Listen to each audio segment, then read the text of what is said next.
Nah, jadi saya harap rekan-rekan juga bisa belajar gitu ya untuk bagaimana nih menyusun kalimat sebenarnya sesederhana. Nggak usah yang kayak sulit dan lain sebagainya. Asal sederhana aja, tapi mudah dipahami.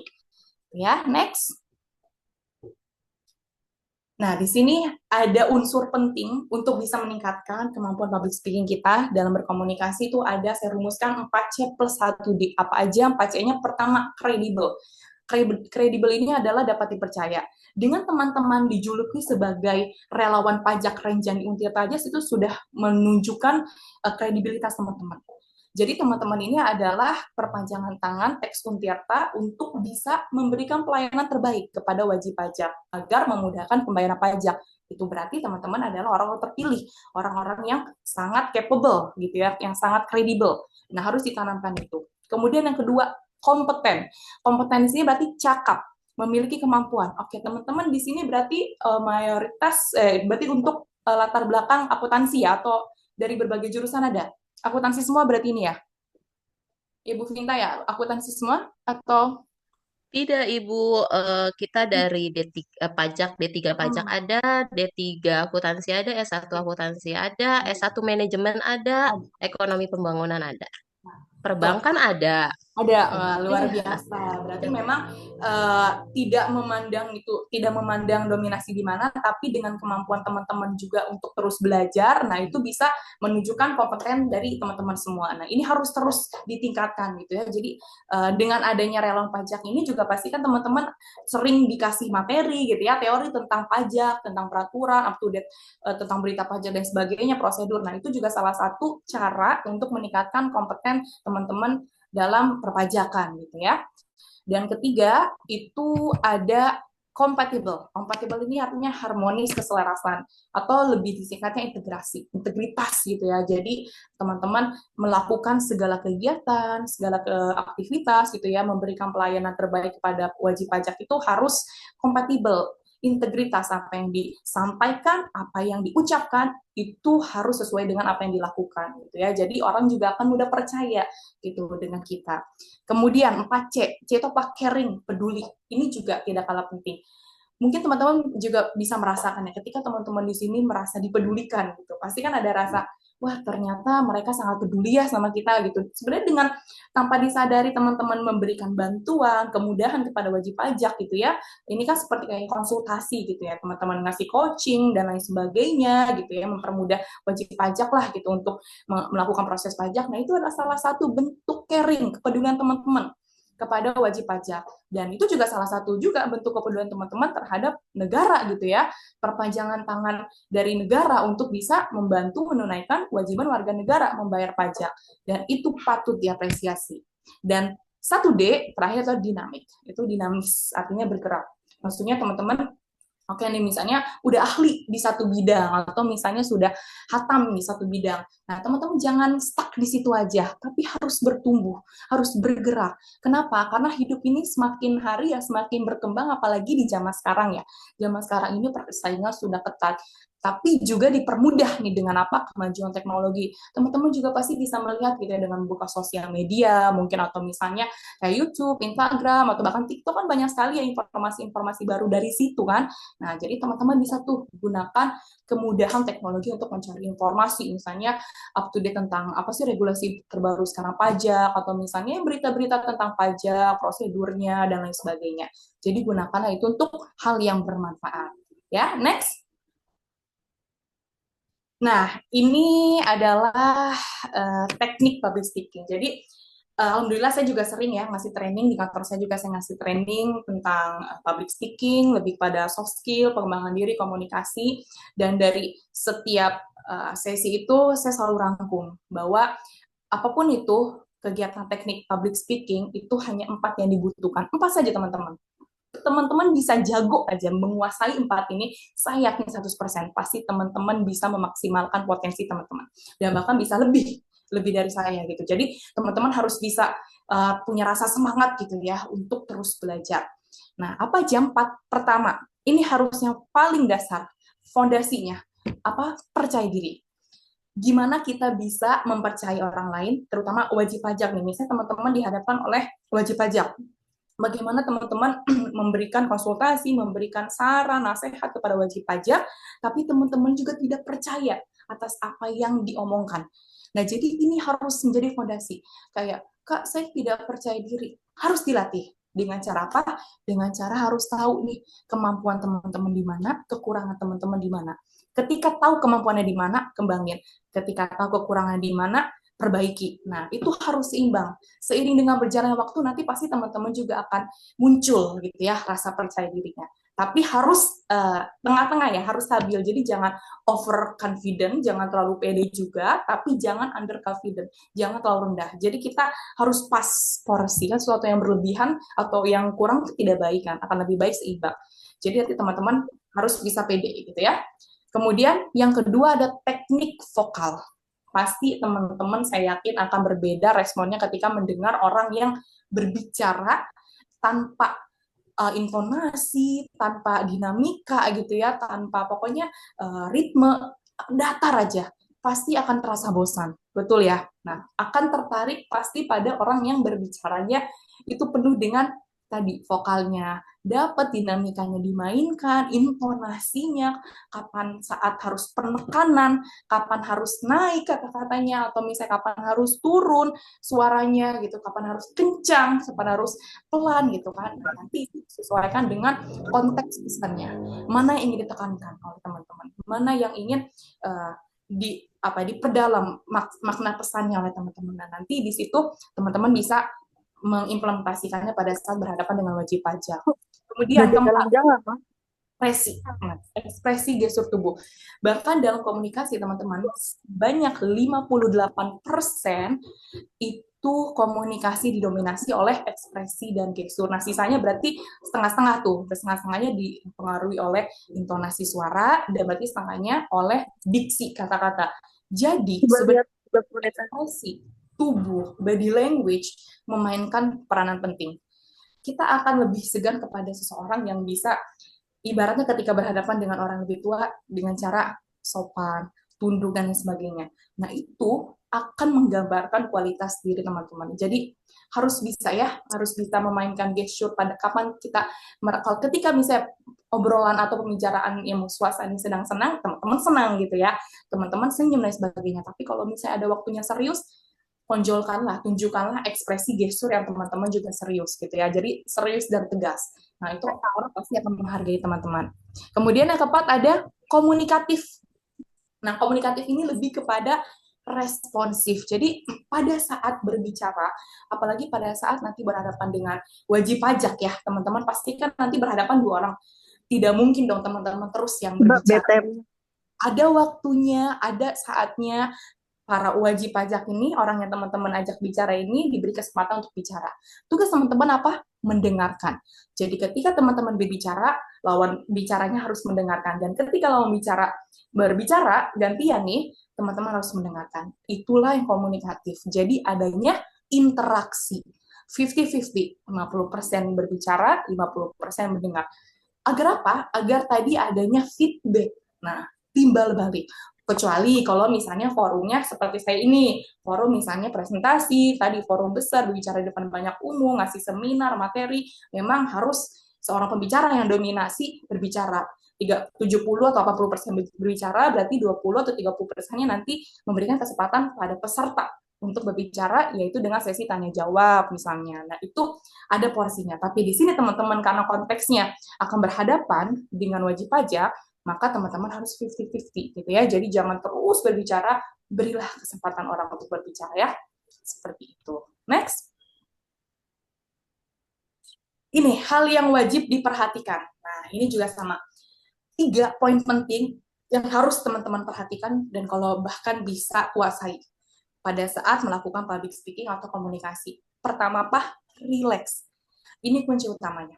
Kenapa kalau misalnya kita ada yang bilang, Kak, kenapa ya kok saya kadang suka grogi? Nah, mungkin istilahnya teman-teman banyak yang ngerasa seperti itu. Padahal saya ngomongnya cuma satu orang doang berhadapan gitu ya. Padahal ya kenalnya juga udah cukup lama gitu, cuma satu orang gitu, banyak orang gitu. Kenapa saya grogi ya, Kak? Itu karena apa? Karena teman-teman tidak rileks. Ketika grogi, nggak rileks, maka apa yang disampaikan oleh teman-teman pun akan ngeblank. ada tuh orang kayak gitu, misalnya saya sudah menyiapkan nih materi dan lain sebagainya, saya sudah belajar gitu ya, saya sudah menyiapkan kata-kata nih, ingin berhadapan dengan orang, ingin menyampaikan apa, bahkan sudah ada catatan list gitu ya, tapi pada saat hari H, misalnya pada saat ketemu langsung, enggak. Itu kenapa? Itu karena teman-teman gak relax. Jadi kuncinya harus tenang. Oke, grogi itu tidak bisa dihilangkan, tapi grogi itu bisa dikendalikan. Dengan cara apa? Ya teman-teman harus coba relax. Mungkin Kak, susah bukan berarti tidak bisa, bisa. Intinya teman-teman harus latihan. Nanti dengan sendirinya tuh jam terbang juga pasti akan terbiasa gitu ya. Karena kan kita bisa karena terbiasa. Dan nanti jam terbang teman-teman juga pasti akan bertambah dengan seiringnya waktu, maka nanti akan mempermudah teman-teman juga dalam menghadapi orang berkomunikasi gitu ya. Kedua, diksi. Nah ini, pemilihan kata. Ini juga penting. Meskipun tidak dominasi, tapi ini juga penting. Kenapa? Karena nanti ini yang akan mempengaruhi apakah seorang yang teman-teman ajak bicara ini bisa memahami pesan teman-teman dengan baik atau tidak. Pasti nih, orang itu banyak, berbeda latar belakangnya gitu ya, baik itu latar belakang pendidikan, latar belakang usia misalnya. Nah, ini akan disesuaikan dengan konteksnya. Akan berbeda dong ketika teman-teman berbicara berhadapan dengan orang yang memiliki latar belakang misalnya lebih dewasa, secara usia lebih tua dari teman-teman. Gunakanlah kata-kata diksi yang mudah dipahami dan juga sopan. Ketika teman-teman menghadapi misalnya berhadapan dengan seseorang yang seusia misalnya, kalau seusia berarti bisa bahasanya santai gitu ya, non formal tapi tetap sopan. Atau misalnya teman-teman berhadapan dengan orang-orang yang secara usia bisa di bawah gitu ya. Nah, itu lebih enak lagi, bawanya bisa lebih santai, tapi tetap pokoknya apapun konteksnya harus sopan, tapi nanti disesuaikan gitu ya dengan konteks atau situasi teman-teman ini sedang berhadapan dengan siapa. Kemudian fleksibel, ini juga sangat tidak kalah penting. Apa sih fleksibel ini? Fleksibel ini adalah kemampuan teman-teman dalam menyesuaikan diri di segala bentuk perubahan atau situasi dan kondisi baru dengan cepat dan tenang. Tadi kuncinya dua, fleksibel itu apa? Cepat dan tenang. Mungkin pada saat penyampaian misalnya penyampaian coaching kah atau pendampingan kepada wajib pajak, mungkin tiba-tiba ada pertanyaan dari wajib pajak yang teman-teman tidak tahu nih misalnya jawabannya. Tiba-tiba di luar, kalau kata anak sekarang apa, di luar nurul gitu ya, benar-benar unexpected question, tidak terbayangkan gitu ya, misalnya wajib pajak ini nanya gitu ke kita sebagai real pajak. Nah kan mungkin persepsinya wajib pajak, namanya kita adalah real pajak gitu ya, yang dipercaya untuk melayani, berarti kan pasti setidaknya orang wajib pajak juga melihat kita pasti mumpuni nih, berarti mumpuni orang ini gitu kan untuk bisa memberikan informasi tentang pajak. Nah mungkin ketika tidak ada atau informasi itu ternyata teman-teman belum tahu gitu ya, nggak usah panik, fleksibel aja. Misalnya, oh baik Pak gitu ya, teman-teman bisa jawabnya dengan kayak, oh baik Pak, mungkin informasi ini terbaru ya, jadi saya belum up to date, tapi nanti setelah ini saya langsung up to date, saya cari informasinya Pak ya, dari referensi yang secara resmi, nanti setelah saya dapatkan, saya infokan kembali kepada Bapak, informasi akurat seperti apa yang Bapak pertanyakan ini, jadi nanti jawabannya pun juga sesuai dengan apa yang Bapak inginkan. Nah, itu salah satu triknya, jadi jangan langsung tadi bilang, saya nggak tahu Pak, gitu, oh saya nggak tahu, jangan jawab tidak tahu, jawab saja, oh ya Pak, sebentar nanti saya akan pelajari dulu. Bahasanya jangan saya, tapi saya pelajari dulu. Nah, kenapa? Karena itu menunjukkan etos kerja teman-teman. Itu menunjukkan semangat teman-teman untuk belajar. Kalau misalnya langsung tidak tahu kan, itu langsung nyerah banget gitu kan. Nah, itu jangan seperti itu ya. Next. Ini, ada suatu quotes yang selalu saya pegang, itu seperti ini katanya. The best speaker comes from the best listener. Jadi seorang pembicara, seorang public speaker, seorang komunikator yang baik itu berasal dari seorang pendengar yang baik. Mungkin orang mikirnya public speaking, komunikasi itu banyak ngomong terus, misalnya ngoceh terus gitu ya. Iya betul. Tapi kita bisa memposisikan diri, tapi kita bisa memahami porsi diri kita sendiri. Tadi saya bilang, ada saatnya kita mendengarkan, ada saatnya kita berbicara. Tapi sebenarnya seorang public speaker yang baik adalah mendengarkan. Kenapa? Pasti ketika gini, pasti teman-teman merasakan ketika suara teman-teman, opini atau nasihat teman-teman itu didengarkan oleh orang lain, pasti kan ada rasa berharga gitu ya dalam diri seseorang itu. Nah itulah dia. Jadi ketika ingin dihargai, maka hargailah orang lain dengan cara apa? Mendengarkan. Nah, mungkin pada saat nanti coaching tadi atau konsultasi dengan wajib pajak, pasti kan nanti ada saatnya teman-teman menjelaskan dulu nih prosedurnya atau persyaratan dokumen atau mungkin langkah-langkahnya gitu ya untuk memudahkan wajib pajak melakukan proses pajak. Nah, tapi nanti ada saatnya juga nih teman-teman harus diam dulu, terus nanti mempersilahkan wajib pajaknya, misalnya gini mancingnya, iya Pak silakan, mungkin ada yang ingin bertanya atau mungkin ada yang kurang jelas Pak. Nah, dari situ fokus untuk mendengarkan. Jangan fokus mencari jawaban, tapi fokus memahami apa kesulitan yang dihadapi oleh orang ini. Nah, ketika teman-teman fokusnya itu memahami, maka nanti jawaban itu akan datang dengan sendirinya. Kalau misalnya kita fokus nyari jawaban, jadi udah ketutup duluan tuh. Jadi teman-teman, padahal pertanyaannya apa, jawabannya apa. Nah, itu kan akan lebih fatal lagi gitu ya. Jadi teman-teman harus bisa menyesuaikan diri gitu ya. Next. Nah, apa sih kuncinya? Kunci utama tadi dari komunikasi itu sebenarnya ini, empati. Ada yang tahu empati? Ya, empati itu berarti kemampuan kita untuk bisa memahami kondisi orang lain dan mencoba berada di posisi orang tersebut dan melihat sudut pandangnya dari orang tersebut. Jadi kita dituntut gitu ya, bukan tuntut sih, biasanya kita ditekankan untuk bisa memahami. Pada saat berhadapan dengan orang, pada kita berkomunikasi, kita juga jangan fokus sama diri sendiri, tapi fokus juga tadi, apa sih yang sedang dihadapi tadi, apa sih kesulitan yang ingin dipecahkan gitu, apa sih solusi yang sebenarnya dibutuhkan oleh orang ini gitu. Nah, akankah lebih baik, akan lebih indah ketika misalnya kita bisa memberikan solusi yang baik gitu kan untuk orang tersebut. Jadi ketika orang tersebut sulit, mendapatkan jawaban yang baik dari kita dan mudah dipahami, kan itu akan terbentuknya tadi komunikasi yang efektif dan juga efisien. Itu kuncinya di empati. Gitu ya. Next. Nah, ini sebelum praktik, tadi kan ada sesi pertanyaan jawab dulu ya. Jadi nanti tadi saya bilang tadi itu teorinya, nah tapi namanya public speaking itu harus 50-50, harus ada teori, harus ada praktik gitu ya. Tapi memang kalau public speaking itu sebenarnya lebih kepada praktik, karena kan kita nanti akan koreksi bareng nih bagaimana untuk mempraktekkan public speaking. Nah, tapi sebelum kita praktis ini ada ingin yang ditanyakan dulu. Mungkin ini langsung masuk sesi tanya jawab aja ya. Silakan, ada pertanyaan dulu, Mbak MC, Mbak Moderator, mungkin bisa menjembatani teman-teman. Ada yang ingin bertanya dulu sejauh ini? Oke, baik Ibu, terima kasih.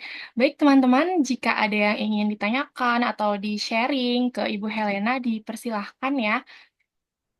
Boleh mengetikkan pertanyaannya di kolom chat ataupun Iya, boleh. melalui raise hand. Oh, ini sudah ada di kolom chat ya. Iya, boleh. Oke, ini dari Elizabeth Purba. Izin bertanya, Bu. Topik pembahasan kita saat ini tentang public speaking. Nah, izin bertanya, terkadang kita secara manusiawi eh, beberapa kali sering ngeblank gitu ya dalam berbicara ataupun melayani lawan bicara kita. Apalagi nantinya kita kan akan dihadapkan atau melayani seorang wajib pajak. Nah, kira-kira bagaimana cara mengatasi itu supaya lawan bicara kita juga tetap merasa nyaman dalam pelayanan yang kita berikan. Seperti itu, Bu, kurang lebih. Baik, oke. Pertanyaan bagus. Ini langsung saya jawab aja ya, sistemnya ya. Jadi tanya jawab ya, biar langsung tuntas gitu. Nah, tadi seperti saya bilang, pertanyaan bagus banget, biar bisa menggali kemampuan kita ya. Bu, gimana ketika kita tadi menghadapi tadi sebenarnya kuncinya satu, tenang, relax. Saya nggak bisa Bu, saya nggak bisa relax, saya nggak bisa tenang. Itu memang sulit di awal, tapi harus dibiasakan. Karena mungkin teman-teman di sini juga baru pertama kali gitu ya, mungkin belum terbiasa berbicara di depan banyak orang, mungkin belum terbiasa berbicara langsung dengan orang yang tidak dikenal, bahkan orang asing, atau mungkin nanti sama wajib pajak. Nah, tapi itu sebenarnya bisa diminimalisir dengan cara apa? Persiapan dulu. Nah, pasti kan nanti teman-teman nih ada jadwalnya gitu ya, ketemu sama wajib pajak. Nah, nanti teman-teman kalau misalnya dari sisi saya nih, kalau ingin menyampaikan materi misalnya, saya siapkan dulu nih materi apa yang saya bawa, saya dalami dulu isi materinya pun sama teman-teman. Teman-teman dalami dulu nih apa yang ingin disampaikan ya tadi, apa yang ingin diberikan kepada nanti pada saat bertemu dengan wajib pajak, persiapkan, prepare dulu semuanya. Baik itu misalnya dari sisi materinya kah, sisi kontennya, atau sisi non materinya seperti apa, misalnya sisi mental. Nah, ini juga nggak kalah penting. Itu tadi ya, karena itu mental ya, itu mental seseorang yang kayak mungkin itu semua berakar dari tadi rasa percaya diri juga. Jadi harus ditanamkan di dalam diri. Saya juga gini, harus teman-teman di sini punya ada dua mindset kan, ada fixed mindset sama growth mindset. Nah, teman-teman harus milih sisi growth mindset. Jadi growth mindset ini teman-teman selalu punya mindset untuk terus belajar. Jadi bukan dipenuhi rasa takut, tapi dipenuhi dengan rasa senang belajar. Oh, nggak apa-apa nih, kalau misalnya pun saya salah, saya juga masih belajar. Toh juga namanya orang wajib pajak kan nanya ke kita, ya kita nggak aja, mungkin beliau-beliau mereka juga belum pada tahu kok gitu kan. Tapi makanya milih kita gini kan, untuk menjadi orang pajak, tugas kita yang memberikan pelayanan kepada wajib pajak. Jadi toh mereka nanya ke kita, ya berarti kan kita juga dianggap mampu sama mereka gitu. Jadi teman-teman pertama harus percaya diri dulu, kuatkan mental, sama persiapkan apa yang ingin disampaikan, dan dalami itu semua. Jadi cari informasi dulu semuanya sebelum berhadapan sama orang, jadi ketika nanti ada pertanyaan ataupun penyampaian, itu teman-teman sudah menguasainya. Gitu ya. Gimana? Yes. Berarti Terima kasih. bisa dibilang kuncinya ada di persiapan diri terlebih dahulu ya, Bu? Persiapan mental dan persiapan isi ya, maksudnya materi, konteks atau konten yang nanti ingin disampaikan atau dibicarakan ke wajib pajak. Dua persiapan mental dan konten gitu ya. Oke, baik. Semoga menjawab pertanyaan dari Elizabeth. Kita lanjut ke pertanyaan berikutnya ya, Bu. Dari Nurun Nazah. Izin bertanya, Bu, bagaimana kita dapat menarik perhatian audiens di tengah banjirnya informasi digital saat ini, di mana kita tahu di era saat ini kita dapat mengonsumsi konten-konten itu secara mudah secara individu gitu ya. Mungkin boleh langsung dijawab, Bu Helena. Ya, pertanyaan bagus banget. Ini pertanyaan Gen Z banget ya. Maksudnya kayak apa-apa sih pertanyaan yang berkaitan dengan teknologi, tapi bagus. Gini, maksudnya kayak teman-teman di sini kan Gen Z gitu ya. Berarti kan masih pada muda-muda. Berarti kan harusnya juga mentalnya masih mental jiwa muda gitu ya. Jadi semangatnya juga semangat muda juga gitu. Nah, pertanyaan yang banyak banget juga dari Gen Z nih, yang kalau sering saya ngasih sesi itu pasti ke gimana nih, karena kan sekarang udah teknologi dan sebagainya, bagaimana menarik audiens tapi secara teknologi gitu ya. Gini, sekarang kan pasti saya yakin teman-teman di sini punya sosial media seperti Instagram, betul? Instagram, mungkin TikTok atau Facebook ya gitu ya, atau ya WhatsApp pasti sudah punya.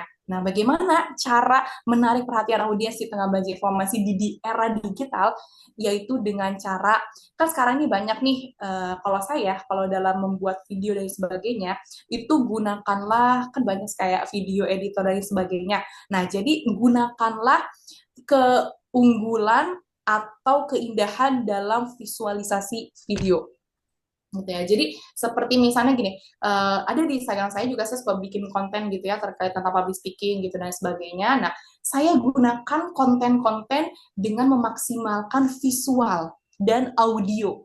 Nah, jadi pada saat misalnya ingin memposting dan sebagainya, ya udah, jadi saya gunakan visual dengan memberikan lighting yang bagus misalnya, atau memasukkan fitur-fitur gitu ya, memasukkan misalnya gambar-gambar yang menarik, atau misalnya mengambil angle-angle video yang menarik gitu, yang bisa bikin orang itu tertarik untuk lihat, ditambah juga dengan audio. Nah, sekarang ini kan banyak banget nih, kayak misalnya FYP TikTok gitu kan, sebenarnya gampang banget kalau mau viral di media sosial dengan ya tadi aja pokoknya ikutin FYP, atau misalnya nih sekarang FYP lagi musik apa nih di TikTok atau di Instagram, di sosial media, gunain aja. Nah, nanti pasti nanti teman-teman juga dengan sendirinya juga akan kebantu kayak gitu kan, dikenal oleh banyak masyarakat di media sosial gitu. Jadi kalau saya sih memanfaatkannya dengan cara tadi menggunakan keindahan dalam visual dan audio kayak gitu. Gimana? Oke, semoga menjawab pertanyaan dari Kak Nurul Nazah ya.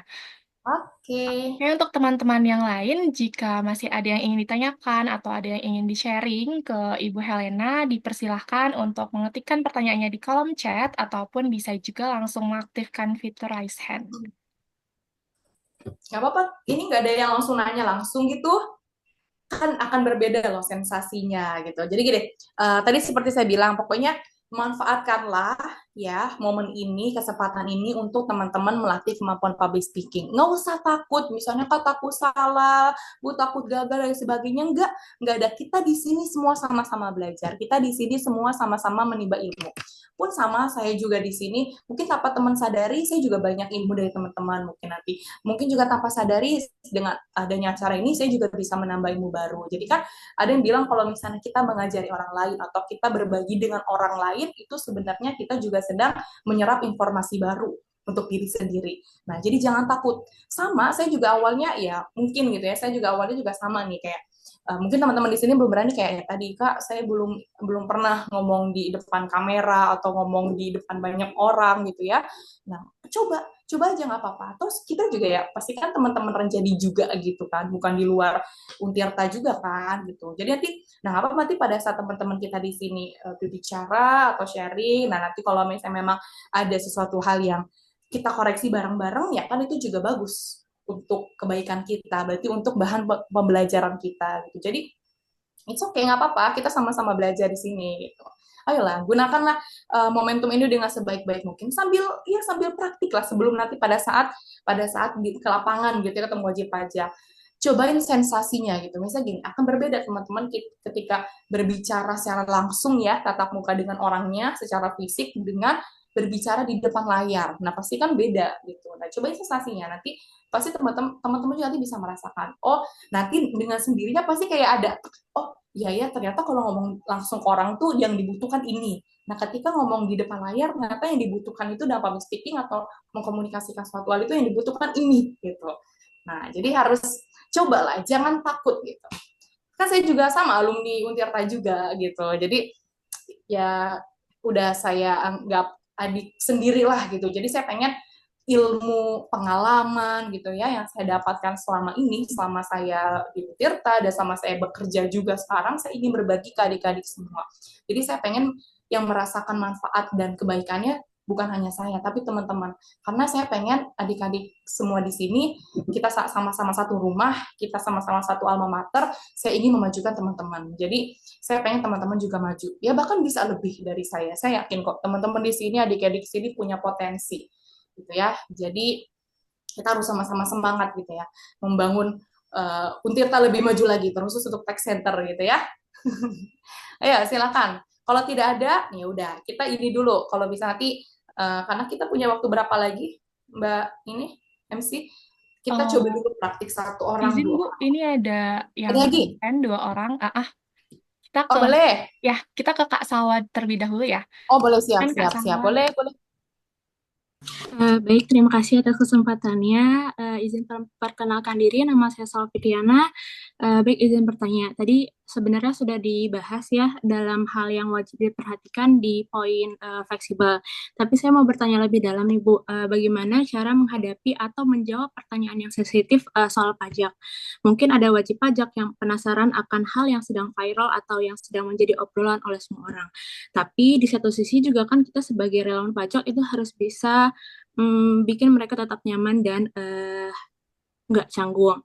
Tapi di satu sisi juga kita juga harus berhati-hati dalam menyampaikan jawaban agar tidak membahas terlalu dalam atau menyinggung hal-hal yang seharusnya tidak diungkapkan. Terima kasih. Baik, terima kasih. Bagus pertanyaannya. Ini benar-benar relawan pajak yang siap tempur banget ya. Udah tuh, bagus. Berarti udah prepare. Nah, itu salah satunya. Nah, saya yakin dan saya harap pasti nanti ketika berhadapan langsung dengan wajib pajak, nah teman-teman di sini sudah harus bisa ya, sudah pede. Karena kan ini ilmunya kita prepare dari sekarang nih. Jadi harus bisa dicerna dengan baik ya. Bagus tadi pertanyaan bagaimana untuk mengantisipasi gitu ya pertanyaan ataupun topik-topik yang sensitif gitu terkait pajak. Nah, bisa dengan cara kita set boundaries dulu di awal. Nah, istilah kalau zaman sekarang set boundaries artinya kita tanamkan atau kita jelaskan dulu, kita beri batasan. Oke, Pak, mungkin sebelum kita lanjut lebih jauh, mungkin tugas saya di sini ya, tekankan aja di awal.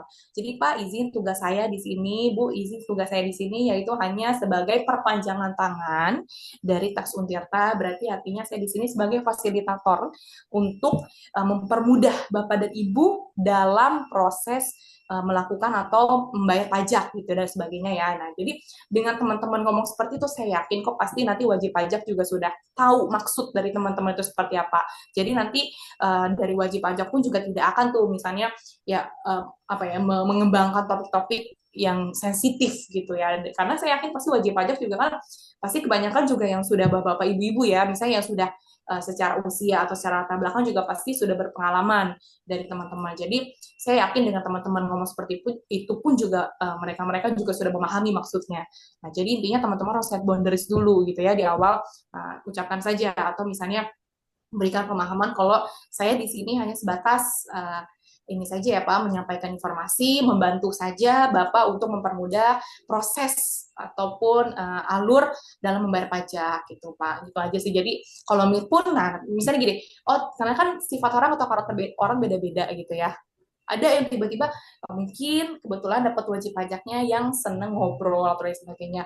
Ya nggak apa-apa, cuman mungkin itu salah satu cara untuk tadi mencari topik untuk bisa meningkatkan kedekatan dan sebagainya. Nah, cuman nggak apa-apa kita respon, tapi responnya juga kita harus tahu nih, kalau misalnya sudah melebihi atau misalnya melewati kapasitas kita sebagai relawan pajak, ya sudah stop gitu. Tapi kalau misalnya masih yang aman-aman gitu, atau misalnya yang masih standar-standar, kita respon aja, kita respon dengan baik. Bahkan kalau kita responsif juga pasti wajib pajak juga kan akan seneng gitu dekat dengan kita. Jadi itu kita harus tahu boundariesnya dulu seperti itu. Baik, terima kasih Ibu atas penjelasan dan Sama-sama. Semoga membantu ya. Oke, terima kasih Kak Salwa. Satu lagi ya Bu. Satu lagi ya, habis itu nanti kita praktik ya. Oke, Kak Diva silahkan. Baik, terima kasih atas kesempatannya.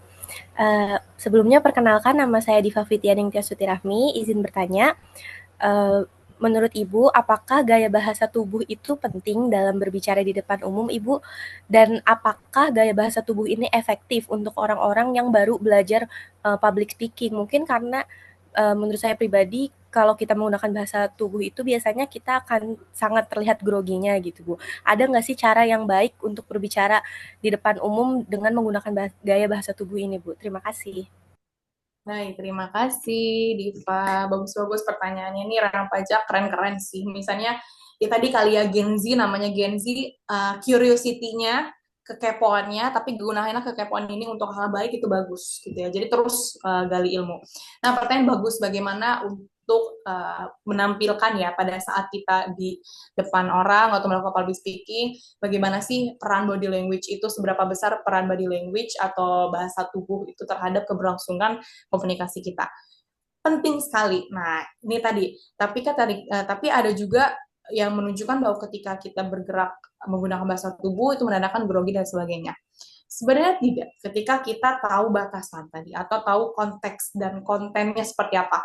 Misalnya, kalau misalnya kita tadi berhadapan langsung nih dengan orang, namanya kita berkomunikasi, ya kita harus menggunakan bahasa tubuhnya yang ya standar aja, misalnya menyesuaikan dengan konteksnya, menyesuaikan dengan kondisi pada saat coaching atau misalnya konsultasi ini dengan wajib pajak gitu kan, ya sudah gunakan tetap bahasanya itu body language-nya gunakan aja tangan dan sebagainya, tapi tidak usah kaki gerak, tidak usah kepala gerak gitu. Nah itu juga menunjukkan kayak waduh gitu kan, tiba-tiba semua badan bergerak gitu, mau dance kah gitu kan. Nah bukan, jadi bahasa tubuh juga penting, itu tadi disesuaikan dengan konteks dan juga situasi teman-teman.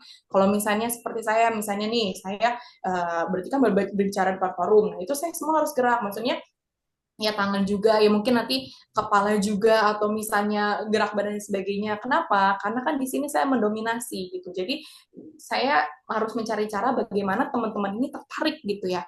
Tertarik melihat saya dan tidak memalingkan muka gitu, memalingkan wajah gitu ya. Jadi harus harus membuat teman-teman ini juga merasa nyaman nih di sesi ini sampai akhir. Nah, jadi saya harus mengkombinasikan body language gitu. Tapi kalau misalnya teman-teman hanya berhadapan 2 orang saja, ya tidak usah berlebihan gitu. Jadi, nah itu tadi harus porsinya. Jadi harus disesuaikan dengan konteksnya.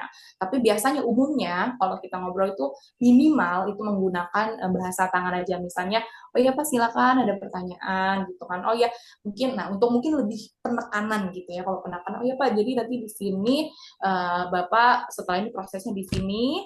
Nah nanti dokumennya bisa kasih ke saya dan sebagainya gitu aja. Jadi tidak usah berlebihan dan disesuaikan dengan konteks. Mungkin sulit kali, mungkin sulit Bu, susah Bu, kan tadi susah atau sulit itu bukan berarti tidak bisa dan memang butuh proses. Nggak apa-apa dicoba aja, gitu kan. Nanti kalau misalnya kita nggak coba, ya kita nggak bisa-bisa.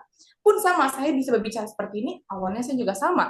Saya kaku banget di depan pada saat presentasi juga ya, pas waktu dulu saya SMP, itu saya ingat banget gegeter, tangan udah keringet dingin, tapi saya coba, saya jadikan tantangan itu adalah peluang saya untuk belajar.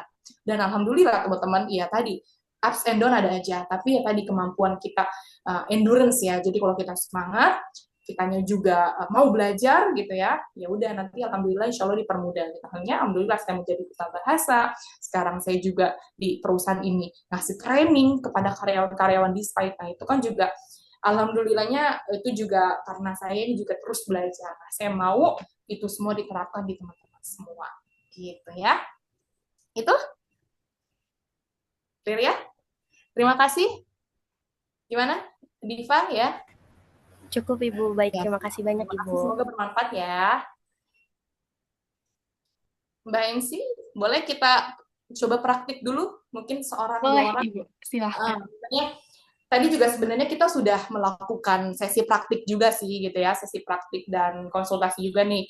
Saya juga sambil coaching ya kepada teman-teman terkait public speaking dengan tadi pertanyaan dan sebagainya gitu. Nah, tapi saya ingin satu aja atau 2 orang aja untuk praktik nih. Dengan apa? Dengan ini. Di sini kan di layar depan ada nih, pertama perkenalan, kedua motivasi, 3 pengalaman, 4 harapan. Coba lakukan praktik public speaking atau komunikasi dengan membawa topik ini.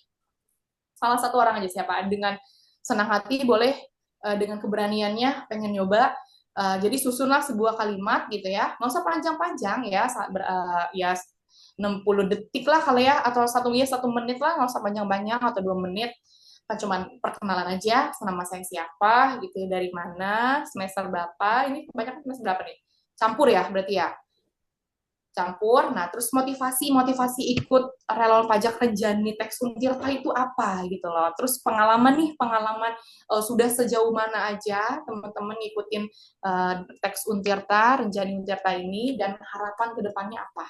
Boleh 1 orang aja. Pengen tahu gitu nih, anak-anak Renjani ini sudah sejauh mana nih untuk bisa punya potensi baik nih dalam public speaking. Ayo, siapa?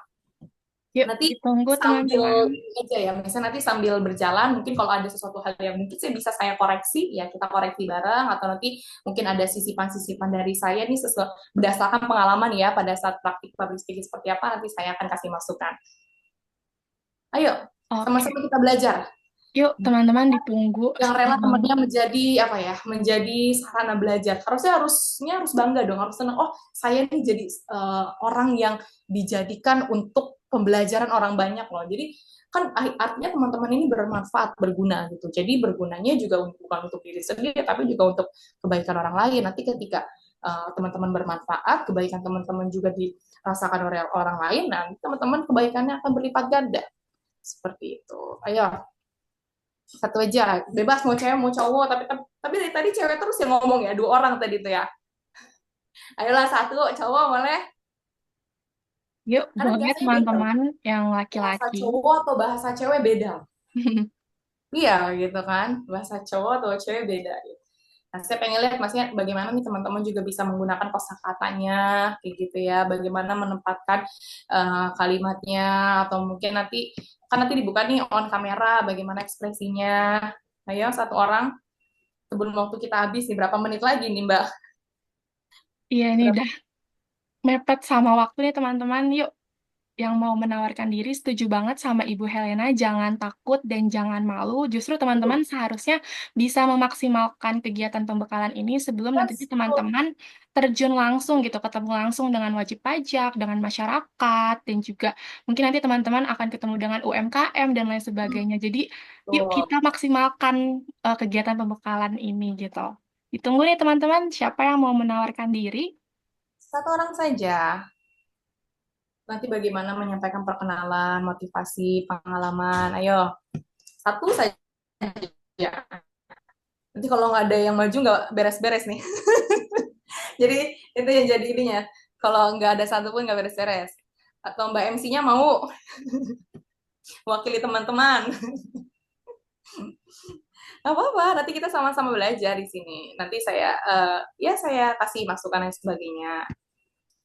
Kita jangan gini ya, mungkin orang ada yang bilang, jangan takut untuk dikritik, jangan takut untuk dinasehatin. Karena uh, jujur saya bisa sampai di titik ini juga banyak sekali kritik dan nasihat yang masuk ke saya. Tapi kemampuan kita untuk bisa bangkit dari kritik itu dan melihat atau menjadikan kritik itu menjadi suatu hal pembelajaran yang bisa mengasah kemampuan kita lagi, memperbaiki diri kita lagi ke depannya, itu yang menentukan kualitas diri kita.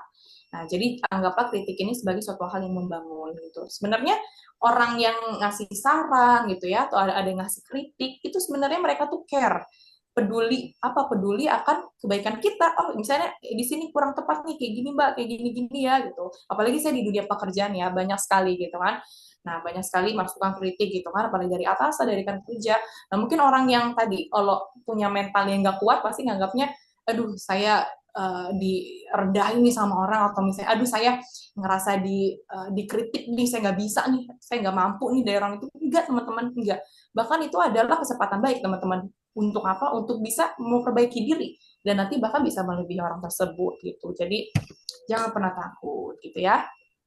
Ayo dong, di sini saya juga pengen tahu nih, misalnya teman-teman sejauh ini sudah ngelakuin apa aja di Renjani Untirta nih, maksudnya Renjani Untirta di sini udah melakukan apa saja gitu kan, banyak. Karena kan ada Bu Vinta juga, nanti biar bisa lihat ya Bu Vinta ya teman-temannya, atau adik-adik nih mahasiswa punya potensi, nanti bisa dikembangkan. Mungkin agar lebih enak lagi kan, biasanya kalau di saya itu ada, kalau udah training itu ada sesi tahap. Nah, mungkin ini bukan pertemuan terakhir kita ya, mungkin nanti ada ya, insya Allah kalau misalnya dikasih kesempatan lagi nih, kalau misalnya kita ada waktu lagi, bisa adain coaching-coaching atau training-training selanjutnya. Saya pengen teman-teman di sini benar-benar jago lah. Karena nanti di dunia kerja itu benar-benar dibutuhin banget teman-teman. Sangat-sangat dibutuhin. Ayo, satu orang, satu aja. Nggak usah banyak-banyak deh. Perkenalan saya ini, motivasi saya, satu kalimat aja nggak apa-apa misalnya. Motivasi saya mengikuti Renjani ini, pengalamannya selama mengikuti ini misalnya berapa, harapannya apa, udah satu kalimat. Berarti total 4 kalimat tuh. Tuh udah saya apa, irit-irit lagi. Ibu izin mungkin karena keterbatasan waktu, jadi mungkin saya aja kali ya, Bu. Boleh, nggak apa-apa. Nah, Oke. boleh dong. Ya, sip. Oke, Ya, Mbak. selamat sore Bapak Ibu dosen dan juga Ibu Helena dan juga teman-teman Renjani. Perkenalkan, nama saya Syakila Berliani. Saat ini saya merupakan mahasiswi S1 Akuntansi semester 7 di Universitas Sultan Ageng Tirtayasa. Sebenarnya merupakan Renjani tahun lalu gitu ya. Jadi memang sudah ada pengalaman di tahun lalu. Motivasinya untuk mengikuti program Renjani tentu untuk menambah pengalaman dan juga untuk menerapkan ilmu-ilmu yang sudah saya dapat selama di perkuliahan untuk diterapkan secara langsung ke masyarakat seperti itu. Sedangkan untuk pengalaman yang saya dapat selama saya menjadi Renjani di tahun lalu gitu ya, kurang lebih saya mendapat pengalaman baru, kenal teman-teman dari berbagai latar belakang jurusan gitu, bertemu dengan wajib pajak dari berbagai kalangan. Selain itu juga menambah kepercayaan diri saya, karena kan kita juga selain melakukan asistensi, tapi kita juga melakukan inklusi pajak ke sekolah-sekolah yang ada di Banten seperti itu. Tentunya harapannya mengikuti Renjani salah satunya yaitu untuk membantu diri saya untuk menjadi lebih berkembang gitu, terutama dalam soft skill-nya seperti itu. Mungkin itu saja Bu dari saya. Yang luar biasa. Give applause teman-teman semuanya. Nah, gitu dong, berani. Nah, bagus. Mungkin awalnya grogi ya, pastikan, aduh, kayak yakin nggak ya, ngomong nggak ya. Tapi dengan tadi teman-teman ini melawan rasa takutnya, itu adalah sudah menunjukkan mental yang kuat untuk teman-teman. Bagus, secara overall udah bagus. Ya mungkin karena nih salah satu yang menjadi kendala di public speaking apa? Ada kata gitu ya. Apa kita sadari. Nah, ini bisa sama pun saya juga kalau misalnya dalam situasi baru atau misalnya dapat peserta yang benar-benar belum pernah saya kasih training gitu ya, biasanya peserta yang memang lebih secara background atau usia lebih dari saya, lebih tua atau lebih berpengalaman dari saya, pasti ada sesekali tapi it's okay, nggak apa-apa. Dari situ nanti kita bisa belajar pelan-pelan aja. Kalau saya itu biasanya itu dialihkannya dengan jeda. Jadi kalau misalnya udah ngomong terus tiba-tiba mau next kalimat tapi sambil mikir, nah saya nggak mungkin ada sesekali, cuman sekarang sudah berkurang, jadi kayak ya udah dijeda aja gitu. Jadi teman-teman juga saya harap bisa seperti itu ya. Jadi itu saja teman-teman, makasih Mbak MC, bagus banget tadi juga praktiknya luar biasa. Udah oke banget, cocok nih, makanya dipilih jadi MC, keren. Jadi bisa dikembangin, udah ada bakat ya, ini udah bakat. Saya lihat juga MC memang dibutuhkan tadi komuniker nanti jadi MC kondang gitu ya. Nah, saya juga teman-teman juga saya harap semoga semuanya juga bisa memaksimalkan potensi, tercapai cita-cita dan wujudnya, dan tentunya juga terus belajar ya dan komunikasi. Itu saja semuanya. Terima kasih sekali lagi. Mohon maaf ya apabila ada kurang, dan semoga apa yang saya sampaikan baiknya bisa diambil dan nanti juga bisa memberikan manfaat untuk semuanya. Jadi terus semangat ya, terus semangat, terus belajar, pantang menyerah, dan sukses terus untuk semuanya. Itu saja, terima kasih. Wassalamualaikum warahmatullahi wabarakatuh. Waalaikumsalam warahmatullahi wabarakatuh. Baik, terima kasih banyak Ibu Helena atas pemaparan materi dan juga sesi tanya jawab dengan teman-teman peserta. Selanjutnya kita ke penyerahan e-sertifikat, Bu, yang akan disampaikan langsung oleh Ibu Vinta, mewakili Ibu Asih yang sedang berhalangan untuk hadir. Untuk tim operator boleh dibantu untuk share screen.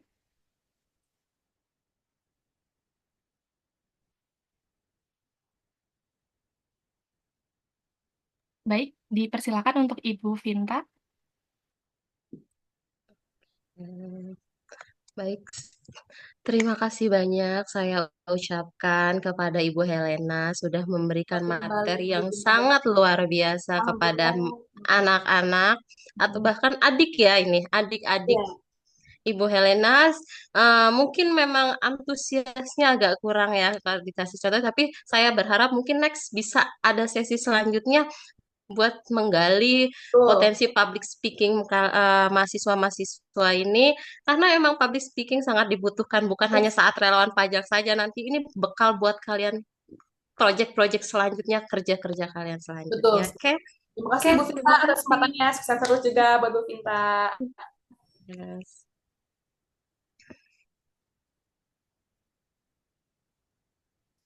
Oke, baik. Tak terasa, teman-teman, kita telah sampai di penghujung acara. Sekali lagi kami ucapkan terima kasih banyak kepada Ibu Helena karena telah melakukan sharing dan juga memaparkan materi terkait dengan public speaking, yang tentunya kami berharap ilmu yang sudah disampaikan ke teman-teman Renjani dapat diterapkan secara langsung saat nanti teman-teman melaksanakan kegiatan sebagai Renjani, seperti itu. Mungkin saya selaku Master of Ceremony ya, memohon maaf atas salah kata dan juga salah perbuatan. Akhir kata kami ucapkan terima kasih banyak dan sampai jumpa di kesempatan berikutnya. Wassalamualaikum warahmatullahi wabarakatuh. Waalaikumsalam warahmatullahi wabarakatuh. Terima kasih Bu Vinta, terima kasih semuanya, terima kasih MC.